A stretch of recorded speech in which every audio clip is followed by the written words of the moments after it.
नमस्कार साथियों, ये वीडियो PS05 जिनका कल पेपर है उनके लिए मोस्ट इम्पोर्टेंट होने वाला है। ऑलरेडी 2 पार्ट हमने अपलोड कर दिए, ये है तीसरा पार्ट है, लास्ट एंड फाइनल पार्ट है।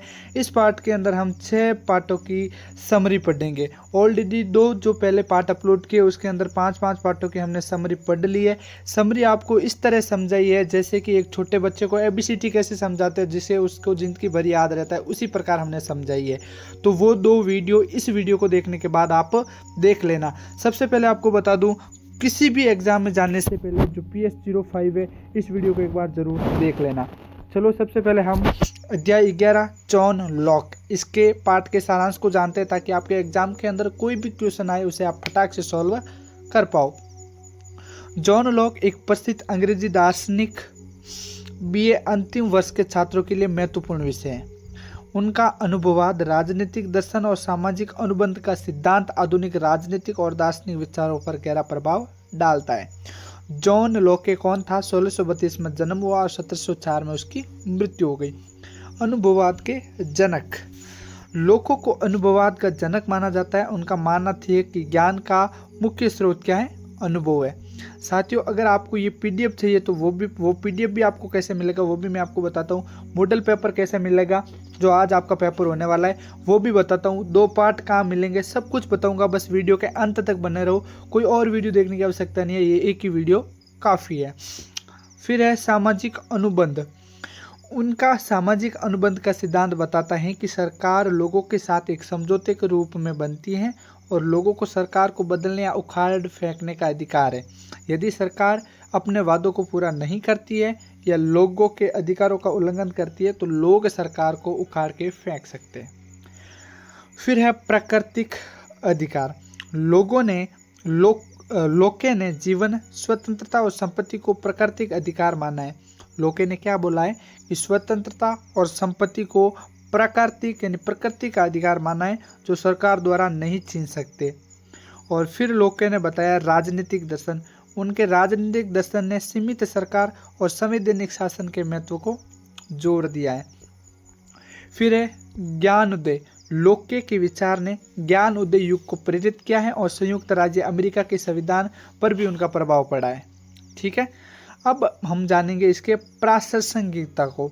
राजनीतिक दर्शन कैसा था लोके के विचार राजनीतिक दर्शन के छात्रों के लिए आवश्यक है जो सरकार, अधिकारों और स्वतंत्रता की प्रकृति पर उनके दृष्टिकोण को समझने में मदद करता है। मैं आपको एकदम शॉर्ट रूप में भी समझाऊंगा, सिर्फ आप कहानी सुनो, याद रखो, क्योंकि आज का पेपर के अंदर यही सब चीज़ें आपको देखने को मिलने वाली है। सामाजिक अनुबंध। सामाजिक अनुबंध का सिद्धांत सामाजिक और राजनीतिक व्यवस्थाओं को समझाने के लिए एक महत्वपूर्ण अवधारणा है। फिर है अनुभववाद। अनुभववाद ज्ञान और ज्ञान के स्रोतों को समझने के लिए एक महत्वपूर्ण दार्शनिक दृष्टिकोण है। आधुनिक विचार। लोगों के विचार आधुनिक राजनीति यानी अभी की राजनीति और दार्शनिक विचारों के विकास में एक महत्वपूर्ण भूमिका निभाती है। जॉन लॉक के राजनीतिक विचार। जो जॉन लॉक था उसके राजनीतिक विचार क्या थे वो बताते हैं। मैं आपको बता देता हूँ कि क्वेश्चन कैसे बनने वाले, 2 नंबर के, 7 नंबर के और 14 नंबर के जो क्वेश्चन बनने वाले वो कैसे बनेंगे वो भी आपको मैं बता दूंगा। प्राकृतिक अधिकार। राजनीतिक विचार में सबसे पहला कौन सा था? प्राकृतिक अधिकार। दूसरा सामाजिक अनुबंध और तीसरा था सरकार का उद्देश्य। लोक का मानना था कि मनुष्य के पास कुछ प्राकृतिक अधिकार होते हैं जो सरकार द्वारा दिए या छीने नहीं जा सकते। मतलब लोके का मानना है कि मनुष्य के पास कुछ ऐसे अधिकार होती है जो प्रकृति ने ही दिए होते हैं, जैसे स्वतंत्रता का अधिकार हो गया, समानता का हो गया, शोषण के विरुद्ध हो गया, अपने स्वेच्छा से जीने का अधिकार हो गया। ये प्रकृति ने मनुष्य को दिए हैं, ये अधिकार सरकार मनुष्य से नहीं छीन सकती। ये है लोके का कहना है। ठीक है, सामाजिक अनुबंध। उनका मानना था किसका? लोके का, कि सरकारें लोगों की सहमति से बनती है। मतलब सरकार हम बनाते हैं, लोगों की सहमति से बनती है और लोगों को अपने शासकों को बदलने का अधिकार है। लोग अपने शासकों को बदल सकते हैं यदि वे अपने प्राकृतिक अधिकारों की रक्षा करने में विफल रहे। फिर जानते हैं सरकार का उद्देश्य। लोक के अनुसार, किसके अनुसार? लोक के अनुसार, जॉन लॉक के अनुसार सरकार का उद्देश्य लोगों के जीवन, स्वतंत्रता और संपत्ति की रक्षा करना है।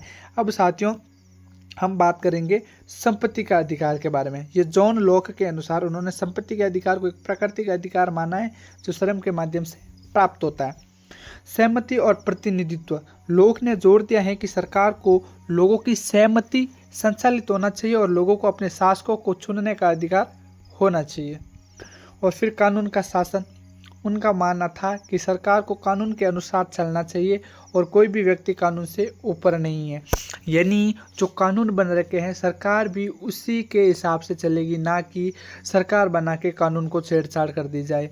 सीमित सरकार पे उन्होंने बल दिया है, यानी लोक ने सीमित सरकार की वकालत की, जिसका अर्थ है कि सरकार की शक्तियाँ सीमित होनी चाहिए जिससे लोगों के अधिकारों का सम्मान कर सके। सहिष्णुता। लोक ने धार्मिक सहिष्णुता की वकालत की और उनका मानना था कि सरकार को लोगों को अपने धार्मिक मान्यताओं को पालन करने की पूर्णतः स्वतंत्रता देनी चाहिए। अब बात करते हैं जॉन लॉक के विचारों का प्रभाव क्या पड़ा।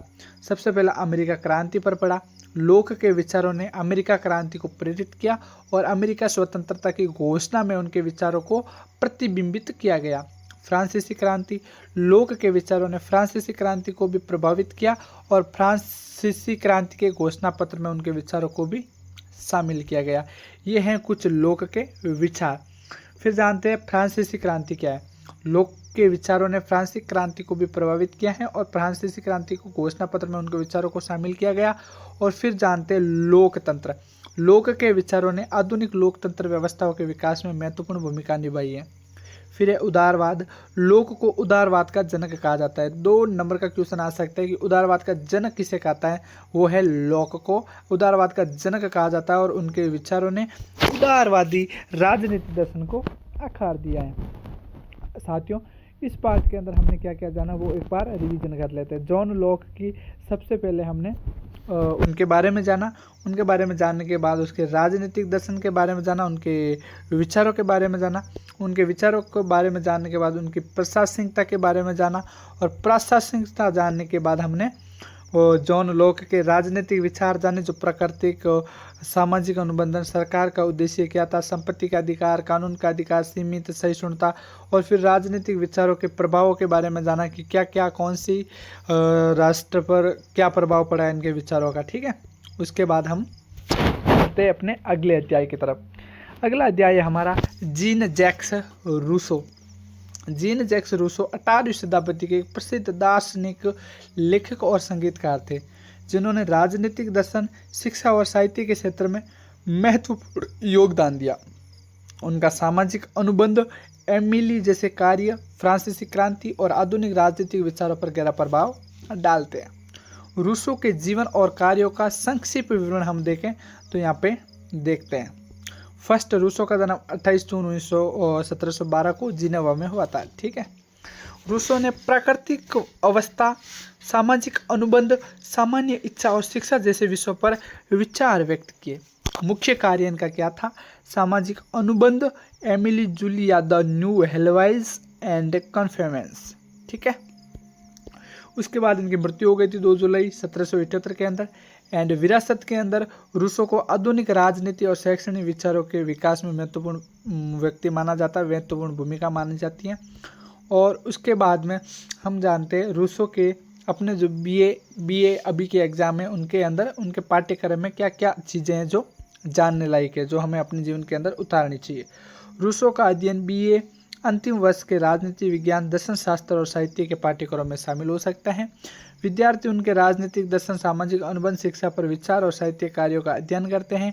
उनके कार्यों का विश्लेषण किया जा सकता है ताकि छात्र उन विचारों को प्रशासनिक और प्रभाव को समझने में मदद कर सके और रूसो के विचारों को आलोचनात्मक व्याख्या कर सके। अब थोड़ा जानते हैं इस पूरे पाठ का संक्षेप। इसका जीन जैक्स का जो रूसो है उसका संक्षेप। जीन जैक्स रूसो एक प्रभावशाली दार्शनिक थे जिनके विचारों ने आधुनिक दुनिया को आकार दिया है। उनके कार्यों का अध्ययन छात्रों को राजनीतिक, सामाजिक, शैक्षणिक और आर्थिक रूप से समृद्ध समझ प्रदान करता है। ठीक है, और फिर अब हम जानेंगे रूसो के राजनीतिक विचार। क्या? रूसो के राजनीतिक विचार। सामाजिक अनुबंध, सबसे मोस्ट इम्पोर्टेंट यही है, राजनीतिक अनुबंध। रूसो का मानना था कि सरकार और जनता के बीच सामाजिक अनुबंध होना चाहिए जिसमें सरकार जनता की इच्छा की प्रतिनिधित्व करे और लोगों को व्यक्तिगत स्वतंत्रता का अधिकार दे। लोगों को सरकार को चुनने का पूरा पूरा हक होना चाहिए और बदलने का भी हक होना चाहिए, जिससे लोगों का अधिकार बचा रहे। और दूसरा था सामान्य इच्छा। रूसो ने सामान्य इच्छा की अवधारणा को प्रतिपादित किया, जो सामूहिक रूप में लोगों की वास्तविक इच्छा को दर्शाती है, ना कि व्यक्तिगत हितों को। ठीक है, रूसो ने सामान्य इच्छा को अवधारणा को प्रतिपादित किया। वो सिर्फ एक सामान्य व्यक्ति को नहीं दोहराती, व्यक्तिगत हितों को नहीं दोहराती, हर एक व्यक्ति को दोहराती है। ठीक है, अब बात करते हैं प्राकृतिक अवस्था। रूसो ने प्रकृति की अवस्था की कल्पना की है, जहाँ मनुष्य स्वाभाविक रूप से अच्छे होते हैं और सामाजिक असमानता और बुराई करती में। उनका मानना था कि सामाजिक अनुबंध के माध्यम से मनुष्य अपनी प्राकृतिक स्वतंत्रता त्यागता है और सामान्य इच्छा के अधीन होता है। अब इनका एक और विचार था प्रत्यक्ष लोकतंत्र। रूसो प्रत्यक्ष लोकतंत्र के समर्थक थे, जहाँ सीधे कानूनों के निर्माण और सरकार में भाग लेते थे। ये रूसो था, वो किस लोकतंत्र को सपोर्ट करता था? प्रत्यक्ष लोकतंत्र को। शिक्षा, रूसो का मानना था कि शिक्षा का प्राकृतिक परिवेश में दी जानी चाहिए, मतलब प्राकृतिक जो प्रकृति की गोद में देनी चाहिए, जिससे क्या बच्चे कुछ सीख सकें। अब रूसो के विचारों को जान लेते हैं और उसके बाद हम बढ़ते हैं अगले वाले पार्ट की तरफ। रूसो के विचारों ने फ्रांसीसी क्रांति को प्रेरित किया, फ्रांस की क्रांति को प्रेरित किया, विशेष रूप से उनके सामाजिक अनुबंधन और सामान्य इच्छा के विचारों ने। ठीक है, उनके राजनीतिक विचारों ने आधुनिक राजनीति और सामाजिक विचारों के विकास में महत्वपूर्ण भूमिका निभाई, जिससे लोकतंत्र, सामाजिक न्याय और शिक्षा के क्षेत्र में शामिल हुए। उनकी प्रमुख रचनाएं कौन कौन सी है? सामाजिक अनुबंध और एमिल आज भी राजनीतिक और दार्शनिक बहस के विषय बने हुए। तो साथियों, इसके अंदर हमने क्या क्या जाना? रूसो के बारे में जाना, राजनीतिक विचार और उनके क्या क्या प्रभाव रहे। अब हम पढ़ेंगे कार्ल मार्क्स के बारे में। मोस्ट इम्पोर्टेंट है एंड हम बचपन से इसको पढ़ के आए हैं, क्योंकि ये समाजवाद को सपोर्ट करता है। उससे पहले मैं आपको बता देता हूँ साथियों, अपने पार्ट 1, पार्ट 2, पार्ट 3 16 अध्याय की समरी एंड प्लस एक मॉडल पेपर, जिसका आंसर की है हमारे पास, आंसर की हमारे पास एक क्वेश्चन पेपर नहीं है। ये 4 PDF आप एक 45 मिनट के अंदर ये 4 PDF पढ़ सकते हो। और अगर 4 PDF पढ़ लिया तो आपसे वादा करता हूँ, 1000% वादा करता हूँ, उन 4 PDF के बाहर एक भी क्वेश्चन आपका नहीं आएगा, एक भी सवाल 4 क्वेश्चन के बाहर नहीं आएगा। तो 3 PDF ये पढ़ लेना, एक वो मॉडल पेपर पढ़ देना। ये मिलेगा कैसे आपको? नीचे डिस्क्रिप्शन के अंदर टेलीग्राम की लिंक दे रखी है, टेलीग्राम पे जाओ और वहाँ से मेरे मोबाइल नंबर मिल जाएंगे, मुझे व्हाट्सएप पे मैसेज करो, आपको स्कैनर भेजूंगा। एक छोटा सा अमाउंट दे रखा है मैंने 99 रुपीज़ में, 4 PDF मिल जाएंगे दोस्तों। 20 रुपये भी कॉस्ट नहीं आएगी, 4 PDF सिर्फ और सिर्फ 99 रुपीज़ के अंदर आपको मिल जाएंगे। फटाफट से सीधा, बकवास नहीं करनी, सीधा के सीधा डायरेक्ट मैसेज करो, मैं आपको स्कैनर भेजता हूँ, पेमेंट डालो एंड आपके पास चारों के चारों PDF आ जाएंगे। आप 45 मिनट में पूरी की पूरी तैयारी कर सकते हो। ठीक है, अब हम आगे बढ़ते हैं, अध्याय कार्ल मार्क्स के बारे में जानते हैं। कार्ल मार्क्स एक जर्मन दार्शनिक, अर्थशास्त्री, इतिहासकार, राजनीतिक सिद्धांतकार, समाजशास्त्री, पत्रकार और वैज्ञानिक समाजवाद के प्रेरणा थे। इनका जन्म 5 मई 1818 को हुआ और 14 मार्च 1883 को उनका निधन हो गया। कार्ल मार्क्स के बारे में कुछ बातें। 5 मई 1818 को ट्रियर जर्मनी में जन्म और 14 मार्च 1883 में लंदन में उनकी मृत्यु हो गई। मुख्य कार्य क्या था? कम्युनिस्ट घोषणा पत्र और दास कैपिटल। उनके मुख्य विचार कौन कौन से थे? पूंजीवाद की उन्होंने हमेशा आलोचना की। वर्ग संघर्ष का सिद्धांत, वो बोलते थे शासक वर्ग और शासित वर्ग में कोई फर्क नहीं होना चाहिए। वैज्ञानिक समाजवाद और साम्यवाद के समर्थक थे। श्रम का मूल्य सिद्धांत और अधिवेश मूल्य की अवधारणा। पूंजीवादी समाज में शोषण और वर्ग संघर्ष को वो उन्होंने बताया और एक वर्गहीन समाज की स्थापना की। अब इनके प्रभाव जानते हैं और फिर थोड़ा अन्य के बारे में जानते हैं। इनके विचारों ने समाजशास्त्र, अर्थशास्त्र और राजनीति विज्ञान को बहुत प्रभावित किया। क्या? इनके विचार ने समाज को और देश की अर्थव्यवस्था को एंड राजनीति को बहुत प्रभावित किया है। कार्ल मार्क्स ने 1848 में कम्युनिस्ट घोषणा पत्र पर प्रकाशित किया और बाद में दास कैपिटल भी इन्होंने लिखा था। ठीक है, अब हम जानते हैं थोड़ा कार्ल मार्क्स के बारे में। BA अंतिम वर्ष के छात्रों के लिए कार्ल मार्क्स का अध्ययन महत्वपूर्ण है, क्योंकि वे एक प्रमुख विचारक थे जिन्होंने आधुनिक समाज और राजनीति गहराई से प्रभावित किया। उनके विचारों को समझना आज भी प्रासंगिक है, खासकर पूंजीवादी वर्ग संघर्ष और सामाजिक न्याय के मुद्दों को। जो उनके द्वारा पूंजीवादी वर्ग संघर्ष को और सामाजिक न्याय के मुद्दों को समझना आज भी बहुत ज़्यादा मोस्ट इम्पोर्टेंट है। कार्ल मार्क्स को राजनीति में योगदान बहुत महत्वपूर्ण है। उन्होंने पूंजीवादी की आलोचना की, समाजवादी विचारधारा को विकसित किया। ठीक है, मानना था कि इतिहास वर्ग संघर्ष का परिणाम है और पूंजीवादी में श्रमिक वर्ग का शोषण होता है। उन्होंने एक ऐसे समाज की कल्पना की जहाँ कोई वर्ग नहीं होगा और उत्पादन के साधनों पर सभी का समान अधिकार होगा। वो बोलते थे कि पूंजीवादी से जो गरीब मजदूर है उनका शोषण होगा, इससे अच्छा यही है कि जो सार्वजनिक संसाधन है उस पर समाज का अधिकार हो और सब मिलजुल कर बांट बटा के खावे। इनका ऐसा एक विचार था। कार्ल मार्क्स के राजनीतिक विचारों को संक्षिप्त में वर्णन करते हैं। ठीक है, ये वर्ग संघर्ष आ गया। मार्क्स का मानना था कि इतिहास वर्ग संघर्ष का परिणाम है। उनका कहना था कि हमेशा से समाज दो वर्गों में बटा रहा है, एक शासक वर्ग और शासित वर्ग। पूंजीवादी में शासक वर्ग और पूंजीपति वर्ग है और शासित वर्ग श्रमिक वर्ग है। मतलब शासक लोग होते हैं जो शासित पे जुर्म करेंगे। और दूसरा था पूंजीवादी की आलोचना। मार्क्स ने पूंजीवादी को एक शोषणकारी व्यवस्था के रूप में देखा। उनका मानना था कि पूंजीवादी वर्ग है जो श्रमिक वर्ग का शोषण कर मुनाफा कमाएगा। क्रांति। मार्क्स का मानना था कि पूंजीवादी को उखाड़ फेंकने के लिए क्रांति आवश्यक है। भाई मार्क्स ने बोला है कि अगर पूंजीवादी को उखाड़ के फेंकना है तो क्रांति करनी पड़ेगी। उनका मानना था कि श्रमिक वर्ग को एकजुट करो और पूंजीवाद के खिलाफ आंदोलन छेड़ दो। वैसा ही किया, छेड़ दिया। ठीक है, फिर था समाजवाद और साम्यवाद। मार्क्स ने समाजवाद और साम्यवाद की अवधारणाओं को मानना था कि समाजवाद एक संक्रमणकाली चरण है जो पूंजीवाद को साम्यवाद की ओर ले जाता है। साम्यवाद में कोई वर्ग नहीं होगा और उत्पाद के साधनों पर सभी का समान अधिकार होगा। जो उत्पादन होते हैं उसमें सभी का बराबर एकदम सबका बराबर अधिकार होगा। और समाजवाद में ज़्यादा ये विश्वास करते थे और फिर इनको पता चला समाजवाद है जो पूंजीवादी की तरफ मिल गया है तो साम्यवाद की सपोर्ट करने लगे थे। ऐसे थे कार्ल मार्क्स। कार्ल मार्क्स के राजनीतिक विचारों का प्रभाव क्या पड़ा? समाजवादी आंदोलन। मार्क्स के विचारों ने दुनिया भर में समाजवादी आंदोलनों को प्रेरित किया। कई देशों में समाजवादी पार्टियों का गठन हो गया, अपने ही भारत के अंदर भी हो गया था। ठीक है, समाजवादी पार्टियां बन गई। क्रांतियां। मार्क्स के विचारों ने क्रांति को प्रेरित किया और फ्रांस में सबसे पहले क्रांति हो गई 1917 ईस्वी के अंदर। ठीक है, और फिर मानते हैं मार्क्स के आधुनिक राजनीतिक विचारधाराओं पे क्या, फिर निष्कर्ष पढ़ते हैं। मार्क्स के विचारों ने आधुनिक राजनीतिक विचारों को बहुत प्रभावित किया है। उनका काम आज भी राजनीतिक सिद्धांत, समाजतंत्र और अर्थशास्त्र में महत्वपूर्ण है। अब इसका निष्कर्ष देखते हैं। कार्ल मार्क्स एक महान राजनीतिक विचारक थे जिन्होंने दुनिया भर में राजनीतिक और सामाजिक आंदोलनों को प्रेरित किया। उनका काम आज भी प्रासंगिक है और उनके विचारों का अध्ययन आज भी राजनीतिक सिद्धांत, समाजशास्त्र और अर्थव्यवस्था में किया जाता है।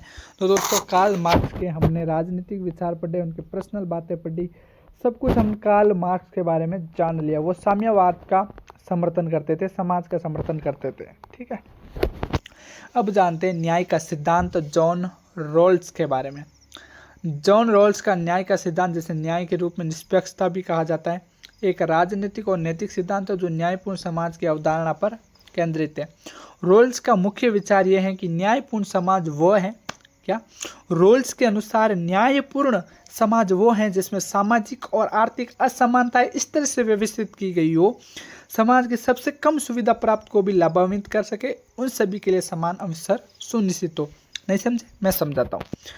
जॉन रोल्स के अनुसार एक न्यायपूर्ण समाज वो है, मतलब एक न्यायपूर्ण आलो समाज वो है जका है नहीं अपे समाज में बैठा हो और कोई भी चीज़ है नहीं जकी आप उपयोग करना चाहो और आगे बढ़ाना चाहो, अपने रुपया कमाना चाहो, लेकिन जो को समाज में पिछड़े लोग हैं नहीं पिने भी अगर हाथ लेना पर कोई काम आगे बढ़ो नहीं, तो वो चीज़ है वो आहते हम जानो चाहे जॉन रोल्स कि जो पिछड़े हुए लोग हैं ना उनको भी साथ लेके चलो, उनको भी लाभ मिलना चाहिए, फिर हम आगे बढ़ सकते हैं।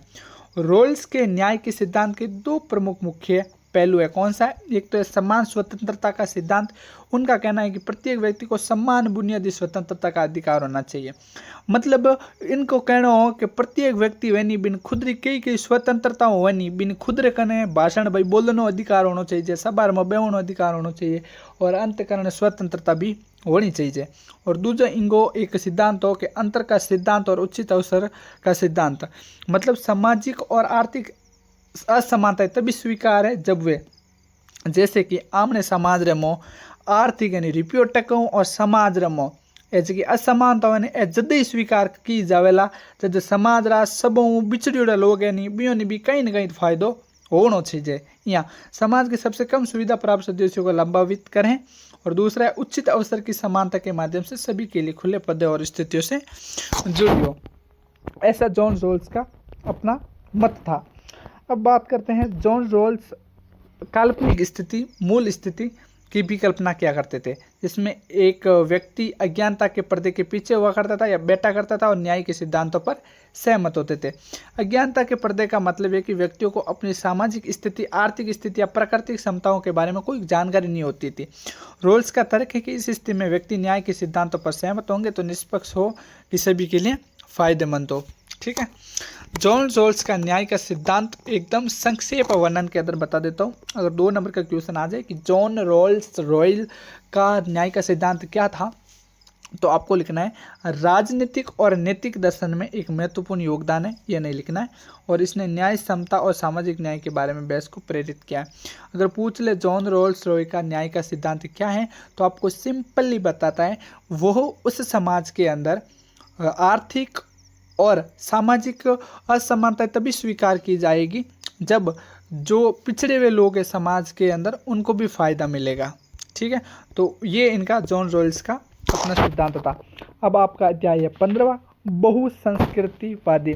इससे साथियों अगर आप ध्यान से समझोगे ना तो आपको पूरे पाठ के अंदर ही आपका पूरा का पूरा सारांश मिल जाएगा, बाहर जाने की आवश्यकता ही नहीं है।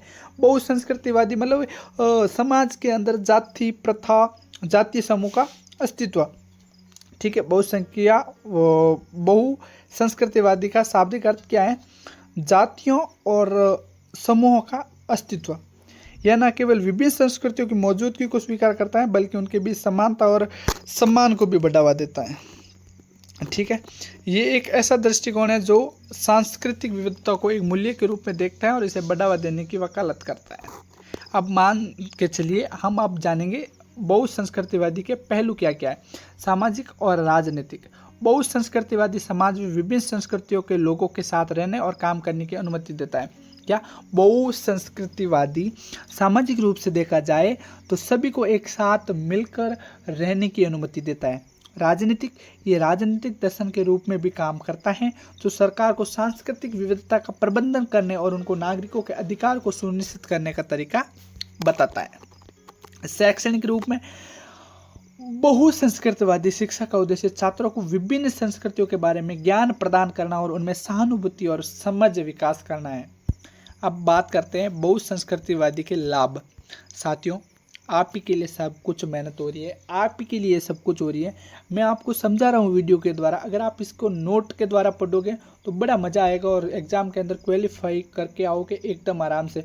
इतनी मेहनत कर रहा हूँ, अभी रात के साथियों 2 बज रहे हैं। ठीक है, घर वाले सब सो गए हैं, मैं मेहनत कर रहा हूँ। तो इसकी मैंने एक नॉर्मल छोटी सी कोस्ट रखी है 99 रुपीज़, जिसके अंदर आपको 4 PDF फाइल मिलने वाले हैं। ऐसा तो है नहीं कि ये PDF फाइल देने के बाद मुझे आपसे काम नहीं है, और भी तो आने वाले हैं। HI01, HI02, HI05, HI06 सबके PDF आएंगे, सबके मोस्ट इंपॉर्टेंट क्वेश्चन आएंगे। मैं आपसे वादा करता हूँ कि अगर आपने 4 PDF को ध्यान से पढ़ लिया ना तो उससे बाहर एक भी क्वेश्चन नहीं आएगा। वादा रहा मेरा, वादा रहा, मैंने वादा कर दिया ना तो वादा रहा 100% है कि आपके उन्हीं में से क्वेश्चन आएंगे। ठीक है, सांस्कृतिक समृद्धि। विभिन्न संस्कृतियों का सह अस्तित्व समाज के समृद्ध और जीवंत बनाता है। और सहिष्णुता और समाज, ये सहिष्णुता और समाज को बढ़ावा देता है, जिससे विभिन्न संस्कृतियों के लोगों के बीच बेहतर संबंध स्थापित होते हैं।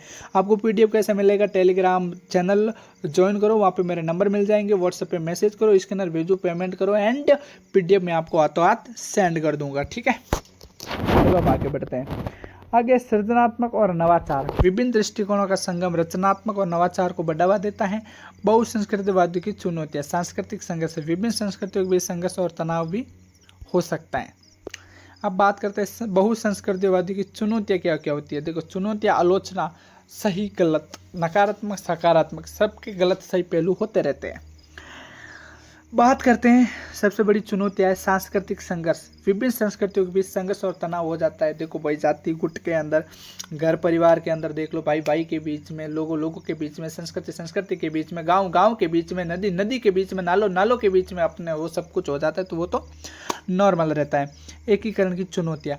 ये सुनिश्चित करना चुनौतीपूर्ण हो सकता है कि सभी सांस्कृतिक समूहों को समाज में अवसर और अधिकार मिले। नहीं मिलता है भाई। संस्कृतिवादी की आलोचना।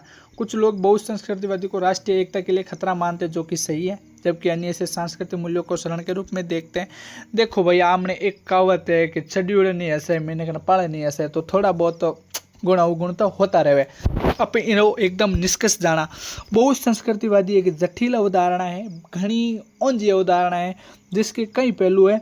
ये एक ऐसा दृष्टिकोण है जो सांस्कृतिक विविधता को स्वीकार करता है और इसे बढ़ावा देने की वकालत करता है। हालांकि ये चुनौतियों से रहित नहीं है, लेकिन आमने भी ये फाइनल ईयर और छात्रों के वास्ते बहुसंस्कृतिवादी जो समझना बहुत ज़्यादा जरूरी हो, इन वास्ते हम इन समझियों पे और समाज और राजनीति में एक महत्वपूर्ण भूमिका निभावे है बहुसंस्कृतिवादी।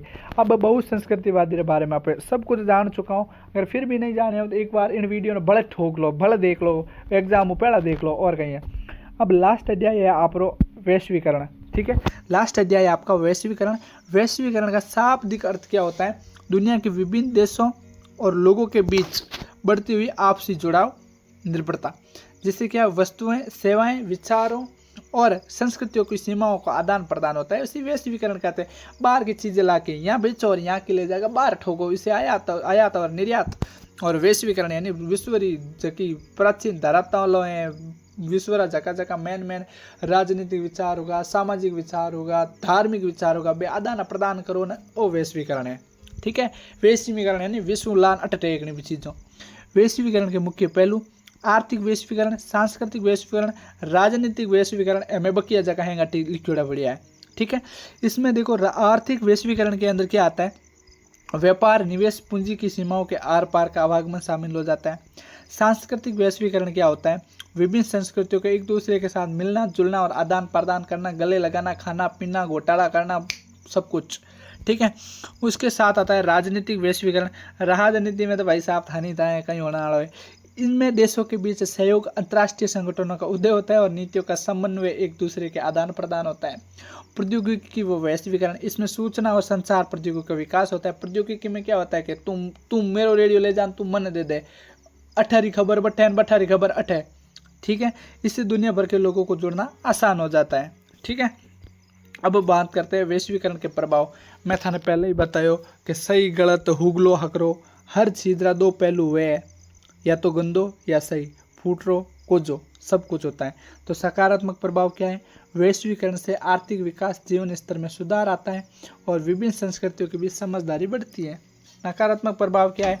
वैश्वीकरण से कुछ लोगों को नुकसान भी हो सकता है, जैसे कि बाहर की चीज़ें यहाँ अपन को सस्ती मिलती है तो अपन सस्ती ले लेते हैं, यहाँ हम जो चीज़ें क्रिएट करते हैं वो महंगी होती है तो बिक नहीं पाती है, तो इससे उद्योग धंधे नष्ट हो जाते हैं। जैसे कि स्थानीय उद्योगों का नुकसान हो जाता है, असमानता में वृद्धि हो जाती है, सांस्कृतिक पर खतरा लहरा जाता है। ठीक है, अब बात करते हैं भारत में वैश्वीकरण। भारत में 1991 में आर्थिक सुधारों के बाद वैश्वीकरण की प्रक्रिया तेज हुई है। इससे भारतीय अर्थव्यवस्था में कई बदलाव आए, जैसे कि विदेशी निवेश में वृद्धि, आईटी क्षेत्र में सब बहुत ज़्यादा अपने आगे बढ़िया और सेवा क्षेत्र का विकास और जीवन स्तर में सुधार हुआ। अब हम इसको निष्कर्ष जान लेते हैं वैश्वीकरण का क्या है। तो वैश्वीकरण एक ओंजी प्रक्रिया है, जटिल प्रक्रिया है, जिसके सकारात्मक और नकारात्मक दोनों प्रभाव हैं। ये एक ऐसी प्रक्रिया है जो दुनिया को बदल रही है और भविष्य में भी जारी रहेगी। इसी के साथ मेरे प्यारे मित्रों, मेरे प्यारे साथियों, मेरे VMU स्टूडेंट्स, जिनका आज पेपर 9 बजे होने वाला है या फ्यूचर में कभी भी होने वाला है, PS05, तो इनके मैंने टोटल 3 वीडियो डाले हैं, पार्ट 1, 2, 3। 3 पार्टों के अंदर 5-5 पार्टों को ऐसे ही एकदम कहानियों के द्वारा समझाया है, ताकि आपका किसी भी कहीं से भी उल्टा पुल्टा पटक के कहीं से भी क्वेश्चन आ जाए, आप उसको आराम से सोल्व कर पाते हो। इस प्रकार क्या है, तीनों की तीनों PDF चाहिए तो भाई साहब 99 रुपये पे करो एंड 4 PDF ले लो मेरे से, एकदम एग्जाम क्वालिफाई करके जाओगे। एंड चैनल को सब्सक्राइब कर देना, क्यों आगे और भी बहुत सारे वीडियोस आने वाले हैं। एंड में आपको थोड़ी देर में एक महालाइव वीडियो आने वाला है, उसको वॉच कर लेना, उससे आगे कुछ नहीं आएगा। ठीक है भाई साहब, जय श्री राम, जय हिंद, जय Bharat, Ram Ram, love you all my dear guys.